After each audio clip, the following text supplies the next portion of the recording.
সকলকে নমস্কার। আজকে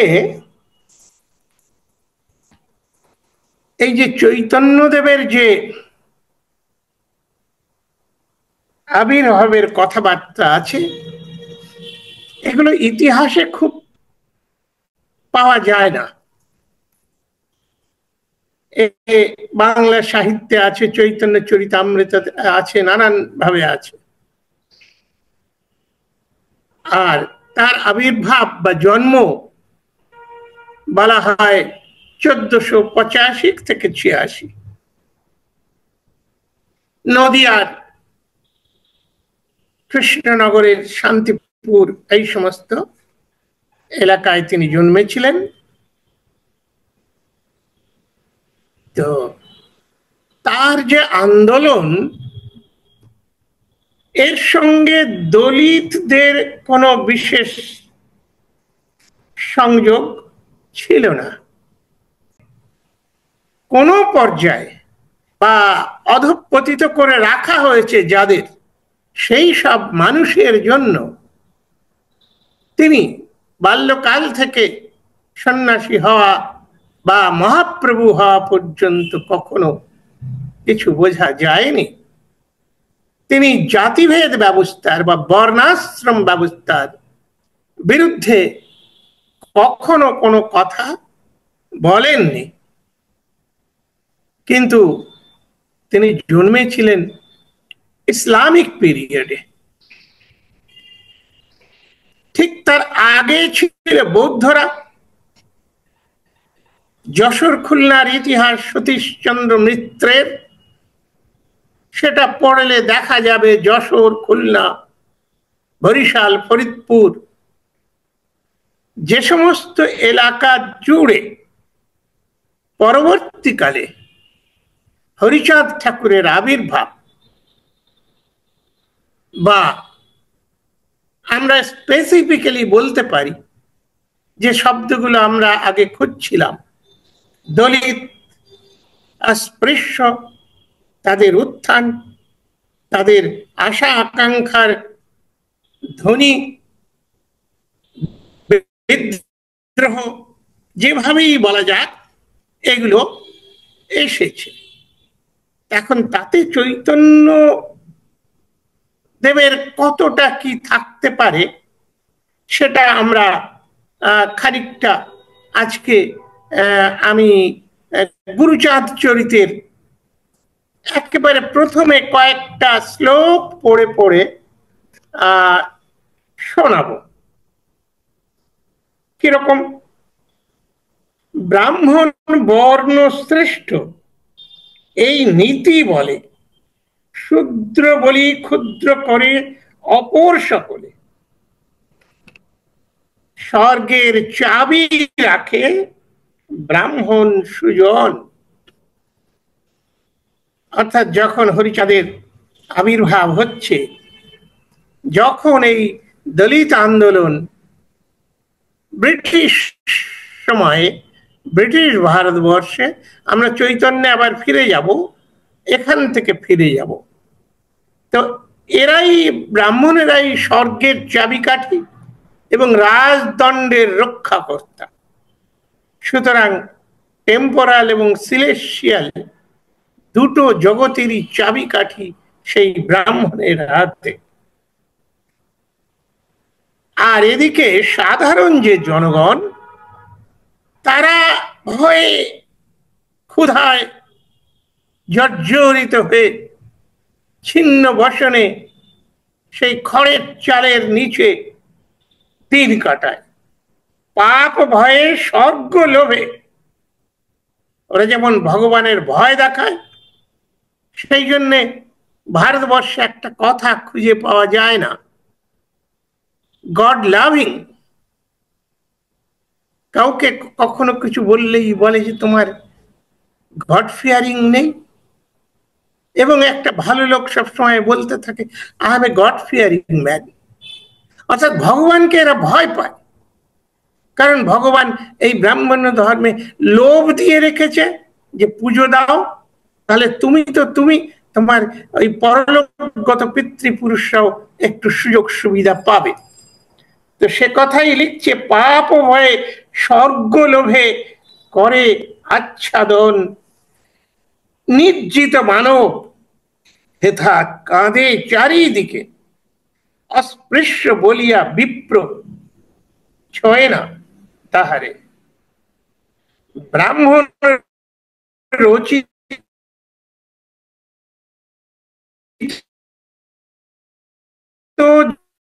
যত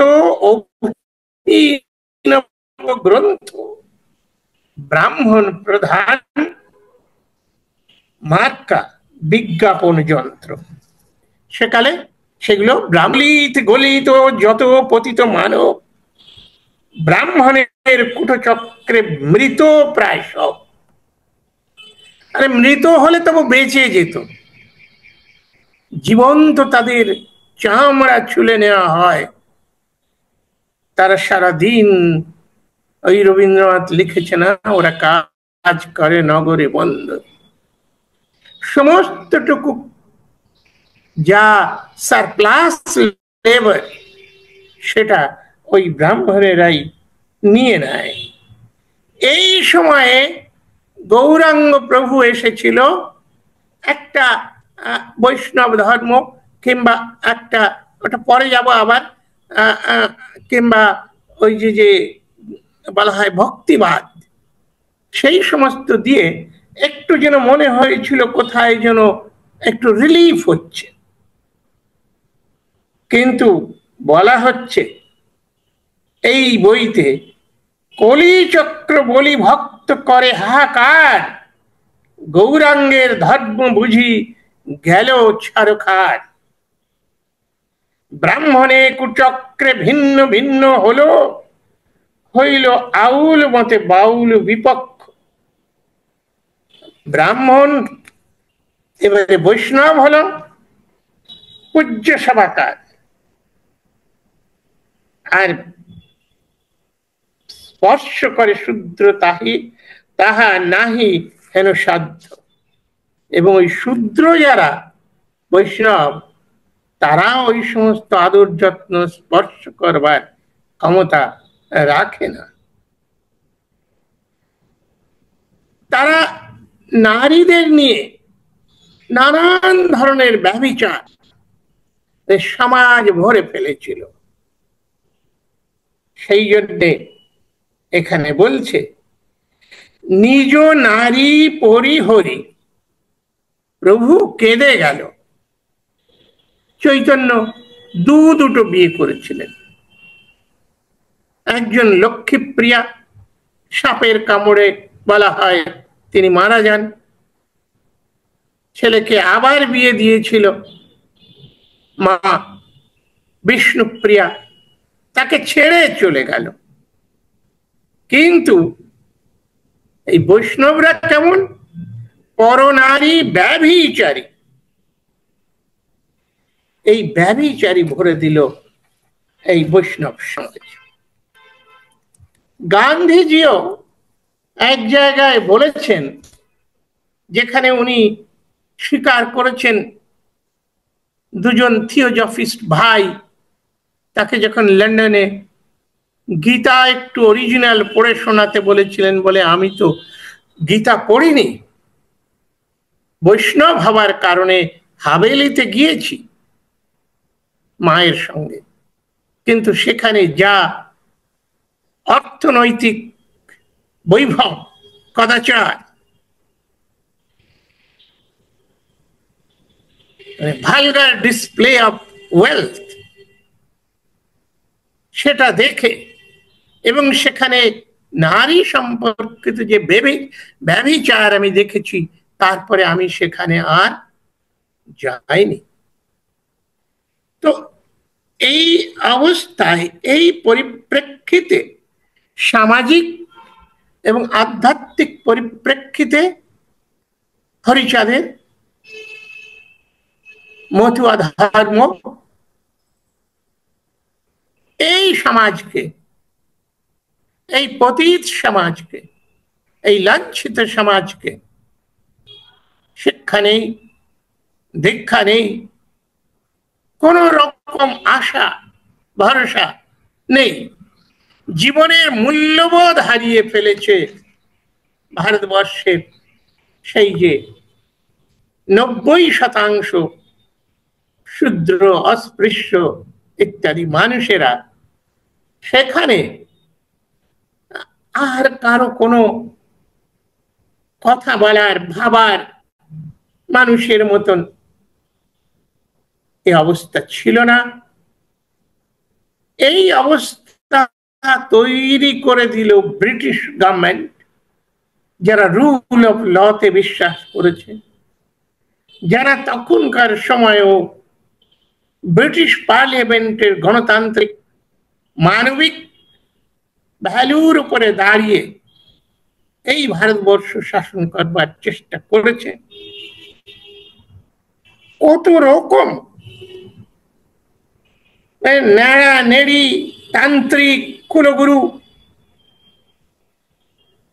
সেই গুরু প্রসাদী, কি যে হাহাকার উঠেছিল।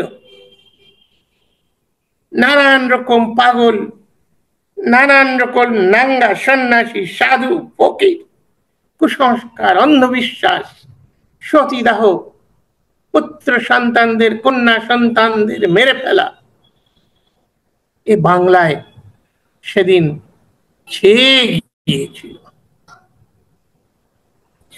এখন তার প্রতিবাদে প্রচুর মানুষ, তারা যদিও এই যে ব্রাহ্মণ্যতন্ত্রে বা ব্রাহ্মণদের দ্বারা মানুষ হিসাবে গণ্য হয়নি, যার ফলে ব্রাহ্মণদের হাত ধরে যেহেতু ভারতবর্ষে মুসলমান রাজা, সম্রাট কিংবা সুলতানরা যারা এসেছে, প্রথম দিকে যারা এসেছে তারা সুলতানের প্রতিনিধিত্ব করতেই এসেছিলেন।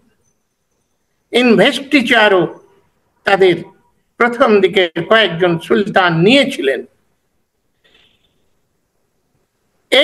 এরা যেহেতু এদের হাত ধরে এসেছে, এদের সহায়তায় এসেছে, এদের নির্দেশে এই ভারতীয় 90% অত্যাচারিত, শোষিত, দলিত মানুষদের সাহায্য করেনি প্রথম দিকে। সেই জন্যে ব্রাহ্মণদের থেকে জিজিয়া কর নিত না, আর সকলের থেকে নিত। যার পকেটে পয়সা নেই তাকেও জিজিয়া কর দিতে হয়, এরকম একটা অবস্থা। তো এর মধ্যে যদিও ভারতবর্ষের,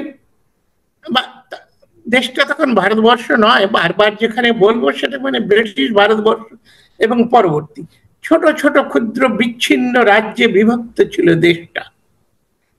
তাদের এক এক, ওই তখন তো গণতন্ত্র নয়, ডাইনাস্টিক শাসন ব্যবস্থা, এক একটা ডাইনাস্টি, সেই এক একটা রাজ্য খণ্ড ক্ষুদ্র, তারা যতদিন ক্ষমতা ছিল করেছে। এই যে যে অবস্থা, এখানে ওই বার্নিয়ার খুব সুন্দর বলেছেন যে সুলতান কিংবা মুঘল বা মুসলিম পিরিয়ডে, তার আগেও ভারতবর্ষের সমস্ত সম্পদের মালিকানা সম্রাটের, রাজার বা মহারাজার। সম্রাট কথাটা, এম্পায়ার কথাটা সংস্কৃত বটে। সেই সম্রাটদের, রাজাদের সমস্ত সম্পত্তি। সেই জন্য উনি ওই মানুষেরও অধিকার তার, জমি জায়গার অধিকারও তার। তো এই অবস্থায় কোন রকম আইন কানুন, ওই বার্নিয়ার লিখেছেন খুব সুন্দর যে ভারতবর্ষে তো আইন কানুন বলে কিছু নেই, আছে কিছু কাজীর বিচার।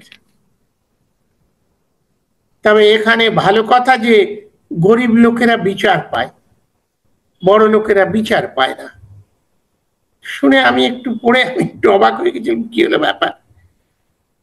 গরিবে বিচার পায়, ধনীরা বিচার পায় না। একটু পরে উনি ব্যাখ্যা করলেন, এদেশে এত শয়তান যে গরিবরা তো আর ঘুষ দিতে পারে না জাজকে, কাজীকে, সুতরাং কাজী সেখানে একটা বিচার দেয় নিরপেক্ষ। কিন্তু যখনই পয়সা লোক আসে, কাজীকে আগে পয়সা দাও, যে পয়সা দেবে বিডিং হয়ে যাবে, তারপরে বিচার হবে। সুতরাং এই হচ্ছে বিচার ব্যবস্থা। লেখাপড়ার কোনো অবস্থা নেই। এই 90% লোককে বিদ্যা শিক্ষার রাজত্ব থেকে সরিয়ে রাখা হয়েছিল। যেটুকু আছে কাজীর বিচার, যেটুকু ঠিকই তো ছিল না ওই বামুনে জানে। এবং এই মুসলিম রাজত্বে সুলতান সম্রাটরা, এমনকি মুঘল এম্পায়ারের আকবরও এই সমাজের দিকে তাকায়নি, মানুষের দিকে তাকাননি। এক জায়গায় বার্নিয়ার খুব সুন্দর লিখেছেন, শিকার করতে যখন সম্রাট যাচ্ছেন, শিকারী কুকুরগুলোর যতটা যত্ন নিচ্ছেন, ওই চাকর বাকরের দিকে ফিরেও তাকান না তারা। খেলো কি, মরলো 2-4টে, মরে গেলে বিনি পয়সা, চাকর কিছুই এসে যায় না। তো এই যে অবস্থা, এই অবস্থায় কিছুটা যে রিলিফ, কারণ ইসলামে তো তার কোরআনের মাধ্যমে এই সমস্ত ব্যবস্থা নেই। কারণ এম্পায়ার আকবর কিংবা অন্যান্য মুসলমান সুলতানরা রাজত্ব করেছে শুধু ধন অর্জনের জন্য। সমাজের কোনো ভালো, কোনো স্কুল, কোনো আইনসভা, কোনো কিছু, কোনো রকম বাড়িঘর বানিয়ে দেওয়া বা বানানোর সুযোগ করে দেওয়া, ব্যবসায়ীদের উৎসাহিত করা, এ সমস্ত হয়নি। এই দেশটায় প্রথম ওই যে চৈতন্যকে, যেটা আমাদের আলোচ্য বিষয়ের মধ্যে রয়েছে, এইটা কি ব্রাহ্মণ্যবাদের বিরুদ্ধে তিনি শুরু করেছিলেন? আরে চৈতন্যদেবের প্রায় 200 বছর আগে এই বিদ্রোহটা, এই ইসলামিক পিরিয়ডের কিছু মানবিক সুযোগ সুবিধা থাকাতে শুরু করেছিলেন ওই যে চামারদের বা মুচিদের, যে সন্ত রবিদাস, তিনি চৈতন্যের 200 বছর আগে জন্মেছিলেন।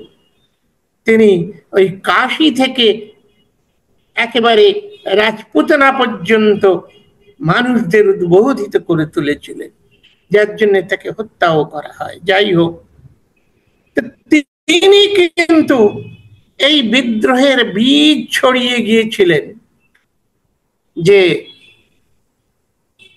না পূজে ব্রাহ্মণ কি চরণ ব্রাহ্মণ কি যৌ হই গুণহীন, পূজে চরণ চণ্ডাল কি যৌ হই গুণ প্রবীণ। অর্থাৎ গুণে প্রবীণ যারা, সেই চণ্ডালদের পুজো করো, ব্রাহ্মণের পায়ে নমস্কার করো না, কারণ ওরা গুণহীন। এই যে যুদ্ধ, এই যুদ্ধ কিন্তু ভয়ঙ্কর ছিল। সেদিন ওই যে কালা পাহাড়ের কথা শোনা যায়, এগুলো ইতিহাসে লেখা নেই, এদিক ওদিক থেকে খুঁজে খুঁজে ইচ্ছা মতন ব্যাখ্যা করা হয়, লেখা হয় গল্প। কিন্তু এই যে কালা পাহাড় যে সমস্ত মূর্তি হিন্দুদের ভেঙে ভেঙে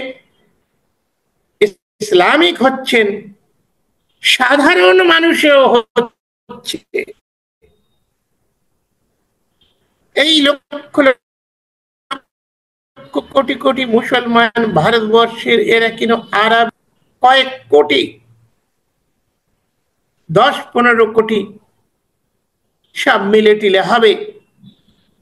তাদের কিন্তু কেউ আরব ইরানের নয়, এদেশের মানুষগুলো এবং সমস্ত এই ছোট জাত অস্পৃশ্য, যাদের চণ্ডাল বলা হয়, যাদের বাগদি বলা হয়, যাদের পণ্ড বলা হয়, এদের থেকে। এগুলো সেন্সাস রিপোর্টে সুন্দর করে দেওয়া আছে। 1882 সাল থেকে যখন সেন্সাস, 72 সাল থেকে যখন সেন্সাস শুরু হয়, এখন এই যে একটা প্রবল সবাই ইসলাম হয়ে যাচ্ছে, ইসলাম হয়ে গেলে তো চৈতন্যের যুগে কোনো অসুবিধার ব্যাপার নেই, কারণ তাদের তো ভোটার কার্ড নেই যে এসআইআর করতে হবে, ডিসএনফ্রাঞ্চাইজ করতে হবে, সেই প্রবলেমটা তখন ছিল না। কিন্তু আরেকটা প্রবলেম ছিল, যখন বামুনেরা খুব কম সংখ্যায়, ওই হিন্দুগুলো এই সমস্ত মুসলমান আর ছোট জাতের লোকেদের, যাদের কখনো কাছে দেয়নি, সেই তারা কিন্তু ক্ষিপ্ত হয়ে খুব স্বাভাবিক কারণে, মার কা বদলা মার হ্যাঁ, এই জন্য মার দিয়েছে বামুনদের। চৈতন্যের জীবনটা দেখুন না, সুন্দর একটা কথা আছে না, জগাই মাধাই দুই চণ্ডাল মদ টদ খেয়ে চৈতন্যের মাথায় ওই কলসি দিয়ে মেরে মাথা ফাটিয়ে দিয়েছে। তো একা চৈতন্যকে মারেনি, যেখানে সেখানে যত চৈতন্য ছিল তাদের মারধর পড়ত। ওই যে দেখলে ষষ্ঠাঙ্গ প্রণাম, সেটা না করে এই চিত্রটা কি চিত্র ফুটিয়ে তুলছে, দিচ্ছেন না বামুনেরা, তার প্রতিবাদ করছেন না, কম্প্রোমাইজ করছেন, বলছেন মেরেছিস কলসির কানা, তাই বলে কি প্রেম দেব না? আজকে যেমন হিন্দু ভাই ভাই করছে, যে দলিত আর মুসলমান, দলিত আর খ্রিস্টান, দলিত আর বুদ্ধিস্ট, এরা যদি সব একসঙ্গে হয়ে যায় তাহলেই মরণ। সুতরাং এখন সবাই, কেউ দলিত নেই, কেউ নম নেই, চণ্ডাল নেই, সবাই ভাই ভাই। বামুন তো আর বলতে পারছে না, কিন্তু হিন্দু ভাই ভাই। ওই চৈতন্যের সময়ে এই যে একটা প্রেশার যে মুসলমান হয়ে যাচ্ছে, এবং এই যে যাদের উপরে এতকাল অত্যাচার করেছে, তারা কলসির কানা দিয়ে মাথা ফাটিয়ে দিচ্ছে পণ্ডিত নিমাই সন্ন্যাসীকে, যাকে তার সময় ওইখানে নাকি তিনি সব থেকে বড় পণ্ডিত ছিলেন, কিন্তু দুর্ভাগ্যের বিষয় ইতিহাস এমন ওরা বানিয়েছে, এগুলো বানানো।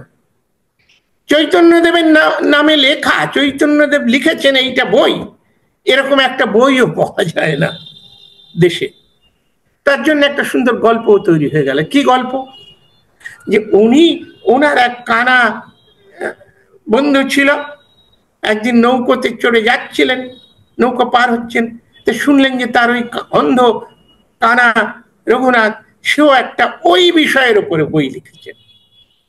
তখন ওই বন্ধু প্রীতির জন্য নিজের বইটা তিনি গঙ্গায় ফেলে দিলেন, নদীতে ফেলে দিলেন, যাতে বন্ধুর বইটাই, যে বন্ধুই একজন পণ্ডিত, এটা হয়। বলুন দেখি, কেউ কি নিজের সৃষ্টি, নিজের গ্রন্থ কেউ এভাবে নষ্ট করে না। এগুলো একটু চিন্তা ভাবনা করলে, রেশনালি চিন্তা করলে, এগুলো ইতিহাসের কতটা সত্যতা, কতটা গল্প। তো যাই হোক, সেই অত বড় পণ্ডিত, অত নামী মানুষ, তার মাথা ফাটিয়ে দেয় চণ্ডাল, আর সেই চণ্ডালকে কেউ মারে না, তাহলে বুঝতে পারছেন সমাজের কি অবস্থাটা ছিল। এই যে সমাজের অবস্থা, এই অবস্থা থেকে বাঁচার জন্য চৈতন্যদেবের আগে থেকেই শুরু হয়ে গেছিল না ভাই, ওই সমস্ত বেদ উপনিষদের ওই যে যাগ যজ্ঞ ওইগুলো সব থেকে বড় কথা না। বড় কথা হচ্ছে আমরা সবাই হিন্দু হিন্দু ভাই ভাই। এখন হিন্দু হিন্দু ভাই ভাই কি করে হবে? হিন্দু হিন্দু ভাই ভাই হবে যে তোরাও হিন্দু আমরাও হিন্দু। তা এখন কিসের হবে? এখন তো তোরা তো ওই রাম শ্রীকৃষ্ণ এগুলো চট করে বলবি না, পুজো করবি না, তোদের তো পুজোর মন্দিরে ঢুকতে দেওয়া যাবে না, অথচ হিন্দু হিন্দু ভাই ভাই হতে হবে ভোটের সময়। তাহলে কি করতে হবে? ওরা ওই জন্য একটা বৈষ্ণব নামক একটা কতগুলো যে না ভাই জাতটাত ছোট জাতটাত নেই, ও বামুন না হলেও ভগবানের কাছে পৌঁছানো যায় ভক্তি। ভগবানকে যদি ভক্তি করা যায়, ভালোবাসা যায়, তাহলে ভগবান ভক্তের জন্য দরজা উঁচু খুলে রেখেছেন। সেই জন্য চৈতন্য এটা করেছেন। কিন্তু মন্দিরে প্রবেশ করাননি। ওই বৈষ্ণবীরা কি করে? ওই উঠোনে হরিকীর্তন করে, মন্দিরে নয়, যার যার ঘরের উঠোনে। এবং ওই শান্তিনিকেতন ওই নদিয়ায় ওইখান দিয়ে রাস্তায় রাস্তায় কীর্তন হতো। হিন্দু তো হিন্দু হিন্দু ভাই ভাই, সুতরাং এই তোরাও তো করবি। ওই যে দুর্গাপুজো এখানে ওখানে সব জায়গায়, সেখানে প্রেসিডেন্ট অফ ইন্ডিয়া, সে কোবিন্দ হোক কিংবা আজকের যিনি ট্রাইবাল দের থেকে এসেছেন আমাদের মাননীয়া মুর্মুজি, এদের তো মন্দিরে ঢুকতে দেওয়া যাবে না, দেয়নি। কিন্তু এদের আবার ওই সার্বজনীন পুজো ওই মাঠে যেগুলো হয় ওগুলো উদ্বোধনের সময় কোনো অসুবিধা নেই। এ খুব একটা কায়দার ব্যাপার। এই কায়দা দিয়ে এই সময় একটু বাঁচার চেষ্টা হয়েছে, এবং সেটা শুরু চৈতন্যের আগে থেকে। চৈতন্য একটা বললেন, কিরকম কায়দাগুলো দেখা যাক। যে তিনি বললেন খুব বড় কথা, যে এই ভক্তি এত বড় জিনিস, এবং হরিকে ভক্তি করলে কত সুবিধা হয়। কি হয়? চণ্ডালোপি দ্বিজ শ্রেষ্ঠ হরিভক্তি পরায়ণ। আরে শূদ্ররা চণ্ডালেরা কি মাথা উঁচু করে আরো আরো হরি হরি হরি হরি হরি হরি করে জয়ধ্বনি দিতে থাকে, আর ওই লাফায় কীর্তন করে বাহ তুলে যে আমরা দ্বিজ শ্রেষ্ঠ। কিন্তু একবার ভাবে না দ্বিজ মানে কি? এ বামুনের কাছাকাছি নয়। জন্মনা জন্মনা জায়তে শূদ্র লিখে রেখেছে ওরা, জন্মের সঙ্গে সঙ্গে শূদ্র হয়। সংস্কার এন দ্বিজ উচ্চতে, ওই পৈতে হওয়া কিংবা অন্নপ্রাশন হওয়া এরকম অনেকগুলো সংস্কার আছে, নামকরণ, চূড়াকরণ। এই সংস্কারটা হলেই দ্বিজ। তারপরে বেদ পাঠ হতে ভবেত বিপ্র ব্রহ্ম জানাতি ব্রাহ্মণ। এই ব্রাহ্মণের সমান হয় না হরি হরি করলে। কিন্তু বৈষ্ণবরা সেই রকম প্রচার প্রচার করলে এই তো এই যে হরি হরি করলে হয়ে যাবে। এই হরি চৈতন্যের আগে হরি কে? হরি যবন হরিদাস নাম থেকেই বোঝা যাচ্ছে। কেউ বলে উনি মুসলমান পরিবারের, কেউ বলে চণ্ডাল পরিবারের, কেউ কেউ হিন্দু হিন্দু ভাই ভাই যারা করে তারা বলে না না না, উনি বামুনের ছেলে ছিলেন। কিন্তু পরিষ্কার ওদের ওই চরিত কথায় লেখা আছে, স্বর্ণ নদী তীরে ভাট কালাগাছি গ্রামে হীন কুলে জন্ম হয় উপারি পূর্ব নামে। এই যে জবন হরিদাস ওই নিচ কুলে জন্মে সে হরিভক্ত হয়ে গেল। সে হরিভক্ত হয়ে ওই চৈতন্য চৈতন্য সে চৈতন্যের ভক্ত হয়েছিল আগে, যদিও তিনি বয়সে একটু বড়। তার আগে রূপ গোস্বামী, সনাতন গোস্বামী এরাও ওই ভক্তিবাদের প্রচার করে ওই সমাজে যে টেনশনটা, ওই যে কলসির কানা দিয়ে মাথা ভেঙে দেওয়ার অবস্থা, তার থেকে বাঁচার জন্যে ওরা এই বৈষ্ণব ধর্ম যেখানে বলেছে যে ভগবান ভক্তি দিয়েই পাওয়া যেতে পারে, কিন্তু সেখানে সেই ন্যাড়া নেড়ি আর ওই যে নতুন গোসাই যে বেলেল্লাপনা শুরু করেছিল, সেটা একটু ওইখানে আমি পড়ে শোনালাম যে এরা এই অবস্থা রয়েছে। এরা হাতে কাম মুখে নাম, এক নারী ব্রহ্মচারী এ সমস্ত ধারে কাছে যায়নি। সেই জন্যে মতুয়ারা যে ধর্ম প্রচার করেছে বা করে আজও, তারা যে বলে প্রতিনিয়ত যে আমরা হিন্দু নই, আমাদের সমস্ত কিছুই আলাদা, আমরা কোনো বামুনের কাছ থেকে মন্ত্রতন্ত্র নিইনি, আমাদের শাস্ত্র গ্রন্থে হরিচাঁদ গুরুচাঁদ কেউ ওই বেদ বিধি নাহি মানে, না মানে ব্রাহ্মণ। তো এর বিরুদ্ধে যে এই যে আন্দোলন, এই আন্দোলনটা পরবর্তীকালে এই হরিগুরুচাঁদ বাড়িয়ে নিয়ে যান গণতান্ত্রিকতার পথে। সেখানে দেখুন আবার সেই বৈষ্ণবরা হারিয়ে গেছে। হরিগুরুচাঁদ আসার পরে তখন যে বৈষ্ণবদের প্রবল প্রতাপ ছিল, এখন ওই বড় বড় পল্লী সমাজের মধ্যে নেই, ওটা নগর ভিত্তিক হয়ে গেছে। এমনকি ব্রাহ্ম সমাজ কলকাতায় কেশবচন্দ্রের নেতৃত্বে ওই যে রাস্তায় চৈতন্য যে ট্রেডিশনটা বানিয়েছিলেন কীর্তন করা, নগর কীর্তন ব্রাহ্মদের দিয়েও করিয়েছিলেন।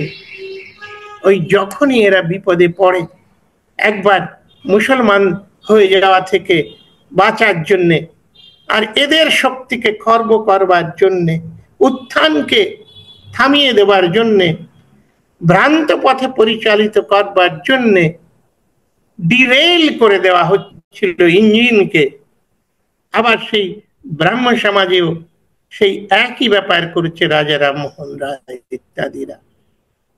সেটার পেছনে বড় একটা ইঞ্জিনের কাজ করেছিল অগ্রগতির, উত্থানের, এবং যে উত্থান হয়েছিল যার জন্য শেষ পর্যন্ত ব্রাহ্মণেরা ভারতটাকে ভেঙে টুকরো করে তিনটে দেশ স্বাধীন সভরেন বানিয়ে দেওয়াতে আপত্তি করেনি।